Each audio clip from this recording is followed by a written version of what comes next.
बनते उठ गोळ्या जागा हो भारतीय संविधानाचा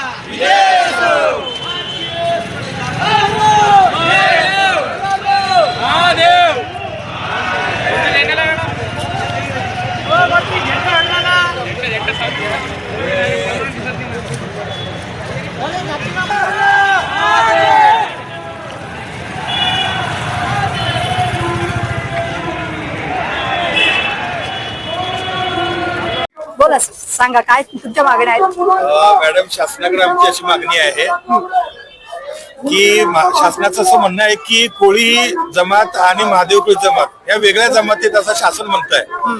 ऍक्च्युली फॅक्ट असा आहे, 1891चं सेन्सस गॅझेट, 1931 सेन्सस गॅझेट हे असं सांगतं की कोळी जमाती अंतर्गतच हे एक सब डिव्हिजन आहे. आणि हे वस्तुस्थिती असताना सुद्धा या मेन एव्हिडन्स कडे दुर्लक्ष करून शासन आपल्यावरती अन्याय करते आहे. आमचं म्हणणं असं आहे की जे मानवशास्त्रज्ञांचे हे रिपोर्ट जे आहेत हे कन्सिडर करावं आणि त्या पद्धतीनं कोळी जमातीचं हे सब डिव्हिजन आहे अशा प्रकारचा शासन निर्णय पारित करावं, जेणेकरून या जमातीच्या लोकांच्या वरती होणारा अन्याय हा थांबणार आहे. आणि याच्यासाठी कमिटीच्या माध्यमातून जे ऑर्डर पास केले जात आहेत हे ऑर्डर सर्व TRTIच्या वेबसाईट वरती पब्लिश केले जावेत. हे सर्वसामान्य लोकांच्या बघण्यासाठी खुले ठेवले जावेत की प्रत्येकाला कळलं पाहिजे की माझ्या प्रकरणामध्ये काय झालेलं आहे हे मला कळणं गरजेचं आहे. इतर सगळ्या या प्रकारच्या ज्या समिती आहेत त्यांचे सगळं ऑनलाईन निकाल पाहायला मिळतात, फक्त या जात पडताळणी कमिट्यांचे निकाल मात्र बघायला मिळत नाहीत. तर हे होणं गरजेचं आहे आणि या सगळ्या माध्यमातून समाजाचा जो प्रश्न आहे तो निकाली निघणार आहे. म्हणून आम्ही या ठिकाणी उपोषणाला बसलेलो आहोत, मोर्चा काढलेला आहोत. तुमची संख्या किती आहे? संख्या महाराष्ट्रामध्ये सगळ्या जमातींचं जर पाहिलं तर 1,05,00,000 लोकसंख्या आज सेन्ससच्या याच्यामध्ये दिसते आपल्याकडं. परंतु याच्यामधल्या ठराविकच जमाती 13 जमाती ज्या आहेत त्या याचा लाभ घेत आहेत आणि उरलेल्या 33 जमाती या योजनेपासून वंचित आहेत. या लोकांना जर न्याय द्यायचा असेल तर शासनानं हे पाऊल उचलणं गरजेचं आहे. लोकांच्या भावना समजून घेणं गरजेचं आहे, एव्हिडन्स कन्सिडर करणं गरजेचं आहे. म्हणून आम्ही या ठिकाणी आलेलो आहोत. बरं, मागणी आज पूर्ण झाली नाही तर काय पुढे? मागणी पूर्ण नाही झालं तर या ठिकाणी लोक स्वतः बॅरक फोडून पर्यंत पोचणार आहेत, हेच या ठिकाणी महत्वाचं आहे. आता कोणी आलं होतं का मोर्चाला भेट द्यायला? प्रतिनिधींनी कोणी आलं का? नाही, अजून नाही कोणाला आलेले याच्यापर्यंत. आता या ठिकाणी चर्चा सुरू आहे त्याच्या संदर्भामध्ये. काका, आपण काय सांगणार? बोला, तुम्ही बोला. या ठिकाणी 1980 पासून आमचा लढा चालू आहे. 1976 ऍक्ट प्रमाणे 108 या संसदेच्या पार्लमेंटने कायदा पास केलेला होता, परंतु त्यामध्ये कोळी महादेव, कोळी मल्हार, डोकरी कोळी आणि ढोर कोळी या जमातींना समाविष्ट केलेला आहे. आणि या ठिकाणी 56 मध्ये जो ऍक्ट पास केला होता त्यामध्ये जे आदिवासी क्षेत्रामध्ये राहणारे आदिवासी हे खरे आहेत आणि उर्वरित भागामध्ये राहणारे खोटे असं या ठिकाणी 25 आमदार जे आमच्या लोकसंख्येवर निवडून येतात ते या ठिकाणी आम्हाला बोगस म्हणून या ठिकाणी आमच्यावर अन्याय करत आहेत. राघोजी भांगरे यांचा, आद्य क्रांतिकारक राघोजी भांगरे यांचा, धरती आबा बिरसा मुंडांचा, धरती आबा बिरसा मुंडांचा भीक नको.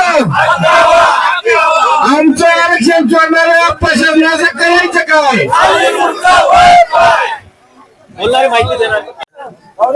आम्ही 10 तारखेला विराट मोर्चा विधानभवनावर घेऊन गेलो होतो. 0 मैलाला आमचा मोर्चा अडवला. त्यावेळेस आम्हाला बावनकुळे साहेबांनी आश्वासन दिलं की आम्ही 3 तारखेला तुमची मिटिंग लावतो. त्या दिवशी आम्ही 11:30 वाजेपर्यंत 0 मैलावर संध्याकाळी होतो. तिथंच आमच्या जे मोर्चेकऱ्यांनी जेवण केली, परंतु जे उपोषण करते होते त्या उपोषणकर्त्याने 10 तारखेला उपोषण तिथून 10 तारखेपासून आम्ही आमरण उपोषणाला बसलेलो आहोत आणि आज उपोषणाचा 4था दिवस आहे. आमची मागणी एकच आहे की TSP क्षेत्रामध्ये, आदिवासी क्षेत्रामध्ये ज्या कोळी नोंदी झालेल्या आहेत आणि त्यांना कोळी नोंदीवरूनच जातीचा दाखला आणि जात वैधता प्रमाणपत्र दिलं जातं.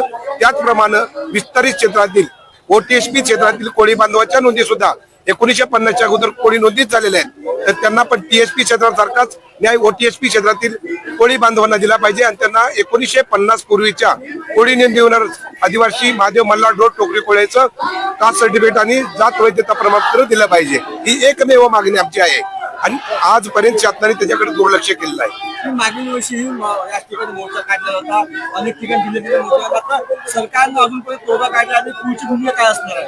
आजपर्यंत सरकारने तोडगा काढलेला नाही, त्यामुळे आता आंदोलन तीव्र होत असून आज आमचे काही बांधव आत्मदहन करतील आणि काही बांधव त्यांनी अर्धनग्न आंदोलन चालू केलंय आणि काही बांधव मोर्चानी परत विधान भवनावर जाणार आहेत आणि काही बांधव मुख्यमंत्र्यांच्या बंगल्यावरती जाणार आहेत. मग ते कधी जातील आणि कधी आपल्या जाऊन तिथं आंदोलन करतील हे सांगू शकत नाही, परंतु आज आत्मदहन सुद्धा होणार आहे. कारण जोपर्यंत आमच्या मागण्या मान्य होणार नाहीत आणि 1950 पूर्वीच्या कोळी नोंदीवरनं जातीचा दाखला आणि जात वैधता प्रमाणपत्राचा GR सरकार पारित करणार नाही तोपर्यंत आम्ही आमरण उपोषणापासून उठणार नाहीत. मग इथं आमचा जीव गेला आणि मरण आलं तरी पण आम्ही हे जागा सोडणार नाहीत. माननीय मुख्यमंत्र्यांनी आमचा या कोळी महादेवचा अंत न बघता आज आणि उद्या या सभागृह चालू आहे, या सभागृहात आमच्या विषयाची घोषणा केली पाहिजे. या संदर्भात माननीय दत्ताभाऊ सुरवशी यांच्या नेतृत्वात गेल्या अनेक दिवसापासून या ठिकाणी आंदोलन चालू आहे आणि या आंदोलनाची दखल माननीय मुख्यमंत्री महोदयांनी घेतली पाहिजे आणि आमची घोषणा केली पाहिजे अशी आमची मागणी आहे. कारण का माननीय मुख्यमंत्र्यांनी अनेक विषय मार्गी लावले, आमचाही विषय आज मार्गी लावावा, नाहीतर आमचा अंत न बघता त्यांनी या सभागृहात आणि आमच्या विषयाची घोषणा केली पाहिजे, परिपत्र काढलं पाहिजे अशी आमची या मीडियाच्या माध्यमातून मागणी आहे. त्यामुळे आमच्या टोलांना तुम्ही हात लावायचा नाही, त्या चोऱ्या केल्याने आम्ही आमचा हक्क बसतोय. जोपर्यंत 1950 पूर्वीच्या कोळी नोंदीवर आदिवासी प्रमाणपत्राचा GR पारित होत नाही तोपर्यंत आम्ही इथे मरत आले तरी उठणार नाहीत, अधिवेशन संपलं तरी सुद्धा उठणार नाही, तेवढं लक्षात ठेवा.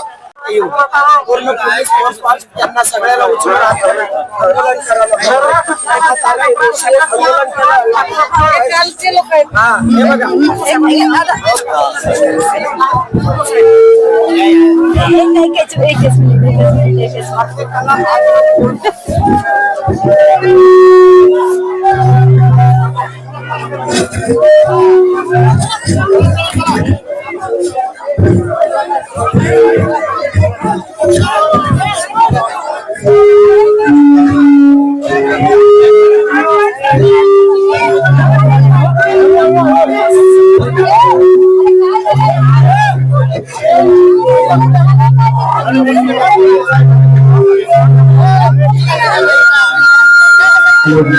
सर्व शिक्षकांना विनंती आहे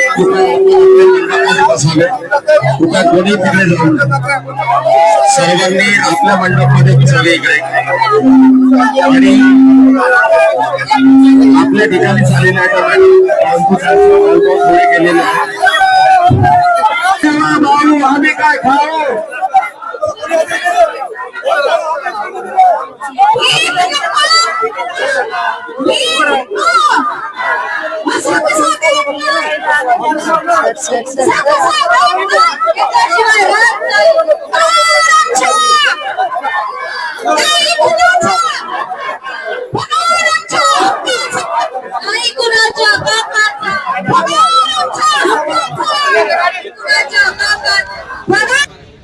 काढा ना. आजही पोलिसांनी बळाचा वापर करून हा उपोषणार्थींचा हा टेंट अगदी 5 मिनिटामध्ये खाली केला. आपल्या अनेक बांधवांना ओढत फरफटत नेलं आणि ओरवत फरफटत नेल्यानंतर या ठिकाणी हा खुला टेंट, हे अस्ताव्यस्त पडलेलं सामान आणि हे आता